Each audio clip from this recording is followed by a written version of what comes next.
বন্ধুরা, আজ আমি আপনাদের কাছে শেয়ার করব বাড়িতে বসেই খুব সহজে কিভাবে আলু দিয়ে ঝুরি আলু ভাজা বানিয়ে ফেলবেন। এটা নিরামিষ হোক বা যে কোনো দিনে ভাতের সাথে দারুণ লাগে। তো প্রথমে আমি দুটো আলু ভালো করে খোলা ছাড়িয়ে গ্রেট করে নিয়েছি। তারপর আলু থেকে সমস্ত জল আমি ভার করে নিয়েছি। ভালো করে আলুটাকে ধুয়ে একটা ছাঁকনিতে আমি ছেঁকে নিচ্ছি জলটা। দেখবেন এভাবে বার করে একটা রোদ্দুরে দিয়ে দিলাম। এটা আপনি পাখার তলাতেও দিতে পারেন। আমি একটা রোদ্দুরে শুকনোর জন্য দিয়ে দিলাম। জলটা পুরোটা শুকিয়ে যাবে। ভালো করে নাড়াচাড়া করে নেব।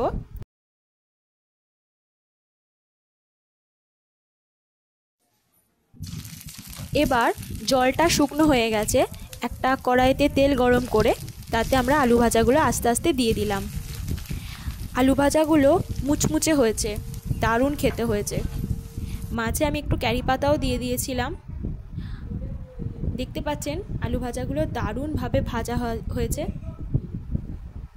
ভিডিওটা ভালো লাগলে অবশ্যই লাইক, শেয়ার, কমেন্ট করবেন এবং সাবস্ক্রাইব করতে ভুলবেন না। ধন্যবাদ।